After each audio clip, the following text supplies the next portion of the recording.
നമ്മുടെ +2 maths Onam exam just അങ്ങോട്ട് complete ആയിട്ടുണ്ട്.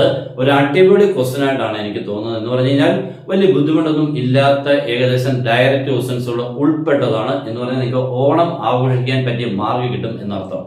അപ്പൊ ഞാൻ ഇപ്പൊ ചെയ്യാൻ പോകുന്നത് ഇതിനെ കുറിച്ച് ഒന്ന് ഡിസ്കഷൻ നടത്തുക എന്നുള്ളതാണ്, അല്ലാതെ ഫുൾ ആൻസർ പറയുക എന്നുള്ളതല്ല. ഏകദേശമൊക്കെ നിങ്ങൾക്ക് എത്ര മാർക്ക് കിട്ടാൻ സാധ്യത ഉണ്ടെന്നൊക്കെ ഉള്ളത് വേണമെങ്കിൽ ഒന്ന് കാൽക്കുലേറ്റ് ചെയ്യാം. ഇപ്പൊ നമ്മുടെ +2 ബാക്കി ഓൺലൈൻ ക്ലാസ് ഒക്കെ വേണമെങ്കിൽ ജോയിൻ ചെയ്യാം. കുട്ടികൾ നമ്മൾ പഠിക്കുന്നതാണ്. നിങ്ങൾ നല്ല രീതിയിൽ കൂടെ ഫുൾ മാർക്ക് +2 മീൻസ് പബ്ലിക് എക്സാമിന് കിട്ടുന്ന രീതിയിലുള്ള ക്ലാസ്, പിന്നെ അതുപോലെ +1 ഇംപ്രൂവ്മെന്റ് ക്ലാസ് എല്ലാം ഉണ്ട്. ജോയിൻ ചെയ്യാൻ തന്നുള്ള നമ്പറിൽ നിങ്ങൾക്ക് കോൺടാക്ട് ചെയ്യാം. അപ്പോൾ നമുക്ക് സ്റ്റാർട്ട് ചെയ്യാം അല്ലേ. ഫസ്റ്റ് ക്വസ്റ്റ്യൻ നോക്കിക്കേ, എ ഉണ്ട് ബി ഉണ്ട്, രണ്ട് മെട്രിക്സുകളുണ്ട്. ഫസ്റ്റ് എന്താണ് 3A കണ്ടുപിടിക്കുക. 3A എന്ന് പറഞ്ഞാൽ എയ്ക്കുള്ളിലുള്ളവരെല്ലാം 3 കൊണ്ട് ഇൻറ്റു ചെയ്തൊരു പുതിയ മെട്രിക്സ് 3A. എന്നിട്ട് 3A നിന്ന് ബി കുറച്ചൊരു പുതിയ മെട്രിക്സ്, അത്രേ ഉള്ളത്. 3 മാർക്ക് ഉറപ്പിച്ചു. രണ്ടാമത്തെ ക്വസ്റ്റ്യൻ എന്ന് പറഞ്ഞു കഴിഞ്ഞാൽ ഒരു 3/3 മെട്രിക്സ് എഴുതണം. aij=i-j construct. അത് എല്ലാവർക്കും പറ്റും, വളരെ സിമ്പിൾ ആയിട്ടുള്ളതാണ്.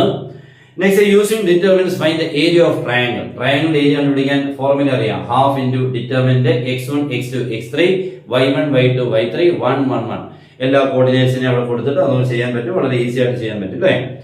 Next express the function tan inverse cos x minus sin x by cos x plus sin x in simplest form. അവിടെ നമ്മൾ ചെയ്യേണ്ടത് cos x കൊണ്ട് താഴെ മണ്ടയ്ക്ക് ബ്രാക്കറ്റിൽ cos x കൊണ്ട് താഴെ മണ്ടയ്ക്ക് എല്ലാത്തിനെയും ഡിവൈഡ് ചെയ്ത് അത് tan of π/4 minus x ആവും. അപ്പൊ പുറത്ത് tan ഇൻവേഴ്സ് ഉണ്ട്, അപ്പൊ tan inverse tan π/4 minus x എന്ന് പറഞ്ഞാൽ π/4 minus x എന്ന് ഫൈനൽ ആൻസർ. അടുത്ത ഇതിന്റെ സ്ക്വയർ മെട്രിക്സ് ഓഫ് ഓർഡർ 3. അവിടെ a ഇൻറ്റു അഡ്ജോയിന്റ് ആണ്. a ഇൻറ്റു അഡ്ജോയിന്റ് എന്ന് പറഞ്ഞാൽ ഡിറ്റർമിനന്റ് ഇൻറ്റു i എന്നാണ്. Next value of determinant. Next determinant of adjoint. Determinant of adjoint എന്ന് പറഞ്ഞാൽ ഡിറ്റർമിനന്റ് ഹോൾ റൈസ് n-1 എന്നാണ് കേട്ടോ. Determinant whole raise n-1. Next tan inverse tan x equal x ആണ്. അവിടെ നമുക്ക് x ന്റെ വാല്യൂ -π/2 to +π/2 ആണ്. ഫസ്റ്റ് ഓപ്ഷൻ ആണ്. -π ഓപ്പൺ ഇന്റർവെല്ലിലാണ് എടുക്കേണ്ടത് കേട്ടോ. Next tan inverse tan 13π/6. ആ 13π/6 നിങ്ങൾ റിഡക്ഷൻ നടത്തേണ്ടി വരും. അത് 2π + π/6 ആയിട്ട് വേണം മാറ്റാൻ കേട്ടോ. അപ്പൊ π/6 ആൻസർ 30 ഡിഗ്രിയാണ്. നെക്സ്റ്റ് ഈക്വലന്റ് ക്ലാസസ് ഒക്കെയാണ് എഴുതാനുള്ളത്. Next write set express in roster form. Next show that അതൊക്കെ ഡയറക്റ്റ് ക്വസ്റ്റൻ ആണ്. നമ്മുടെ 8ാമത്തെ question x² - 4/x - 2 x not equal to and x equal to continuous ആണെന്നുള്ളത്. അത് നമുക്ക് അതിന്റെ ആൻസർ കിട്ടുന്നത് 4 ആണ് കേട്ടോ. നെക്സ്റ്റ് രണ്ടാമത്തെ part, how can we redefine the value of the function at x equal to is make a continuous. ഇപ്പൊ കിടക്കുന്നത് കണ്ടിന്യൂസ് അല്ല. അതെന്താ കണ്ടിന്യൂസ് ആക്കാൻ നിങ്ങൾ എന്താ ചെയ്യുന്നത് അറിയാമോ? അവിടെ 1 എന്നുള്ളതുണ്ടല്ലോ, ഫംഗ്ഷനുള്ളിലെ 1 എന്നുള്ള പ്ലേസ് 4 ആക്കിയാൽ മതി കേട്ടോ. 4 ആക്കിയാൽ അതെന്തായിക്കോളും, കണ്ടിന്യൂസ് ആയിക്കോളും കേട്ടോ. അങ്ങനെയാണ് അത് ചെയ്യേണ്ടത്. നെക്സ്റ്റ് f(x) ഉണ്ട്, നെക്സ്റ്റ് g(x) ഉണ്ട് കേട്ടോ. എന്നിട്ട് ഫൈൻഡ് f കോമ്പോസിഷൻ g കണ്ടുപിടിക്കണം, g കോമ്പോസിഷൻ f(x) നെയും കണ്ടുപിടിക്കണം. അവിടെ നിങ്ങൾക്ക് കിട്ടുന്ന മിക്കവാറും x എന്നായിരിക്കും കിട്ടുന്നത് കേട്ടോ, x. Next which are the following functions of f(x) true for f(x) and g(f)? f is the inverse of g. Correct ആണ് കേട്ടോ. f is എന്താണ്? f is the inverse of g ആയിരിക്കും. അവിടെ f കോമ്പോസിഷൻ g(x) നിങ്ങൾക്ക് x എന്ന് കിട്ടുന്നതുകൊണ്ട് f എന്ന് പറഞ്ഞാൽ g യുടെ എന്തായിരിക്കും? ഇൻവേഴ്സ് ആയിരിക്കും. അത് നമ്മൾ നോക്കിയാൽ മനസ്സിലാവും. ഫസ്റ്റ് ക്വസ്റ്റ്യൻ x ന് 1 കൊടുത്താൽ നിങ്ങൾക്ക് കിട്ടുന്നത് -2 ആണ്. കറക്റ്റ് ആണ്, അത് ഇൻവേഴ്സ് ആണ് കേട്ടോ. f is the inverse of g. Next, which are the following cos inverse -1/2?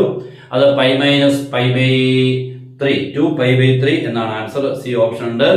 പക്ഷേ അതിന്റെ രണ്ടാമത്തെ പാർട്ട് നമുക്ക് ആക്ച്വലി ഇപ്പൊ പഠിക്കാനില്ലാത്തതാണ്. x tan inverse 1/2 + tan inverse 1/3. അത് നമുക്ക് 10ാമത്തെ ക്വസ്റ്റ്യൻ രണ്ടാമത്തെ പാർട്ടിന്റെ ഇപ്പൊ പഠിക്കാനില്ലാത്ത tan inverse x + tan inverse y, tan inverse x + y/1 - xy, അത് ഇല്ലാത്തതാണ് നമ്മുടെ സിലബസിൽ. Next determinant of a inverse അല്ലേ. ഡിറ്റർമിനന്റ് ഓഫ് a ഇൻവേഴ്സ് എന്ന് പറഞ്ഞാൽ 1 / ഡിറ്റർമിനന്റ് എന്നാണ് കേട്ടോ. ബി ഓപ്ഷൻ ആണ്. Check whether the matrix a is the inverse of b. അവിടെ നമുക്ക് ഇൻവേഴ്സിനെ കണ്ടുപിടിക്കണം. ഇല്ലെങ്കിൽ അതൊന്നും ഇൻറ്റു ചെയ്യുമ്പോൾ i കിട്ടിയാലും മതി കേട്ടോ. ആ രണ്ട് മെട്രിക്സ് എയും ബിയുടെ ഇൻറ്റു ചെയ്യുമ്പോൾ i കിട്ടിയാൽ നമുക്ക് a is the inverse of b എന്ന് പറയാം. നെക്സ്റ്റ് x² ഉണ്ട്, ബൈജക്റ്റീവ് തന്നെ, അത് ഓക്കെ. നമുക്ക് രണ്ടാമത്തെ പാർട്ടിച്ച് മാർക്ക് ഉള്ളത് 3 മാർക്ക് ഉള്ളത് കേട്ടോ. x - 2/x - അത് 1 1 ആണെന്ന് ഷോ ചെയ്യാനുള്ള ക്വസ്റ്റൻ ആണ്. Next express sum of a symmetric and skew symmetric matrix, അതും ഓക്കെ ആണ്. എല്ലാവർക്കും നമുക്കൊരു 4 മാർക്ക് കിട്ടുന്ന സിംഗിൾ ക്വസ്റ്റൻ. പിന്നെ 14ാമത്തെ ക്വസ്റ്റനും ഉണ്ട് നമുക്ക്. Find the determinant of the matrix, direct question ആണ്. നെക്സ്റ്റ് എന്താണ്? Find the 3 into determinant. 3 into determinant എന്ന് പറയുമ്പോൾ 3³ ഇൻറ്റു ഡിറ്റർമിനന്റ് എന്നാണ്. 27 ഇൻറ്റു ഡിറ്റർമിനന്റ് എന്നാണ് കേട്ടോ. Next find the value of X, അത് ക്ലോസ് ചെയ്ത് നമുക്കറിയാം ഡിറ്റർമിനന്റ് വാല്യൂനെ എക്സ്പാൻഡ് ചെയ്ത് എക്സ് കിട്ടും. Next which of the following is function is differentiable, അവിടെ നമുക്ക് ക്വസ്റ്റ്യൻ തെറ്റുണ്ട് കേട്ടോ. അതിന് രണ്ടാമത്തെ പാർട്ട് എല്ലാവർക്കും 3 മാർക്ക് കിട്ടും. X square plus x y plus y square 100. Next write the function cos inverse 1 minus x square by 1 plus x square, അവിടെ എക്സിന് നമ്മൾ ടാൻ തീറ്റ എന്ന് കൊടുത്ത 1 minus tan square theta by 1 plus tan square theta, അത് direct question ആണ്. 17ാമത്തെ question എല്ലാവർക്കും solve ചെയ്താൽ കിട്ടും. 18ാമത്തെ ബ്രാക്കറ്റ് കൊണ്ട് 2 ആകത്തോടൊക്കെ ഇൻറ്റു ചെയ്ത് നമുക്ക് ഇക്വേറ്റ് ചെയ്യുമ്പോൾ എക്സും വൈ എല്ലാം കിട്ടും. ഡയറക്റ്റ് ക്വസ്റ്റൻ ആണ്. നെക്സ്റ്റ് എ ഉണ്ട്, ബി ഉണ്ട്, order of A B. Order of A B എന്ന് പറയുമ്പോൾ അവിടെ നിന്ന് കിട്ടുന്നത് ആദ്യത്തെ 3/3 ആണ്, രണ്ടാമത് 3/2 ആണ്. അപ്പൊ കിട്ടുന്ന ആൻസറിന്റെ ഓർഡർ 3/2 ആയിരിക്കും കേട്ടോ. Find the matrix A B, എന്നിട്ട് hence find the matrix B inverse A inverse കേട്ടോ. ബി ഇൻവേഴ്സ് എ ഇൻവേഴ്സിനെ കണ്ടുപിടിക്കാനാണ്. അത് മിക്കവാറും നമ്മൾ ശ്രദ്ധിച്ചേക്കണം ആ question. Next check the continuity. Continuity നമുക്ക് ചെക്ക് ചെയ്യാനാണ്. എക്സ് സ്ക്വയർ 2 അവിടെ കണ്ടിന്യൂസ് ആണോ എന്ന് ചോദിച്ചു കഴിഞ്ഞാൽ കണ്ടിന്യൂസ് അല്ലെന്നാണ് കേട്ടോ. ഓക്കെ, കണ്ടിന്യൂസ് അതല്ല. പിന്നെ കോസ് ഓഫ് മോളസ് എക്സ്, അത് നമുക്ക് കോമ്പോസിഷൻ വഴി കണ്ടിന്യൂസ് ആണെന്ന് ചെക്ക് ചെയ്യുന്ന question. Next find the value of K, അത് ഡയറക്റ്റ് ക്വസ്റ്റൻ ആണ്. ലെഫ്റ്റ് ലിമിറ്റും റൈറ്റ് ലിമിറ്റും കണ്ടുപിടിച്ച് ഇക്വേറ്റ് ചെയ്താൽ മതി. നെക്സ്റ്റ് നമുക്ക് 20ാമത്തെ question root of x minus 1 by x minus 2 into x minus 3 logarithmic ഡിഫറൻസിയേഷന്റെ ക്വസ്റ്റൻ ആണ്. അതിന് കൂടെ കിടക്കുന്ന എന്റെ പാർട്ട് എന്ന് പറഞ്ഞു കഴിഞ്ഞാൽ നമുക്ക് എക്സ് ഗ്രേ into theta minus sine theta and y ഗ്രേ ഇൻറ്റു 1 പ്ലസ് കോസ് തീറ്റ, അവിടെ d x by d theta d y by d theta d y by d x കണ്ടുപിടിക്കുന്ന ക്വസ്റ്റൻ ആണ് കേട്ടോ. അപ്പൊ അതൊന്നും വലിയ കുഴപ്പമില്ലാത്ത ക്വസ്റ്റൻസ് ആണ്. അപ്പൊ നിങ്ങൾക്ക് എല്ലാവർക്കും നല്ല മാർക്ക് കിട്ടാനുള്ള എല്ലാം വഴിയുണ്ട്. അപ്പോൾ കുഴപ്പമില്ല, എല്ലാവർക്കും സന്തോഷിക്കാം. ഇനിയും ബാക്കി കാര്യങ്ങളെല്ലാം നമ്മുടെ ക്ലാസ്സുകളെല്ലാം നിങ്ങൾ മാക്സിമം കാണാൻ ശ്രമിക്കുക. അപ്പൊ എല്ലാവർക്കും best wishes and good bye.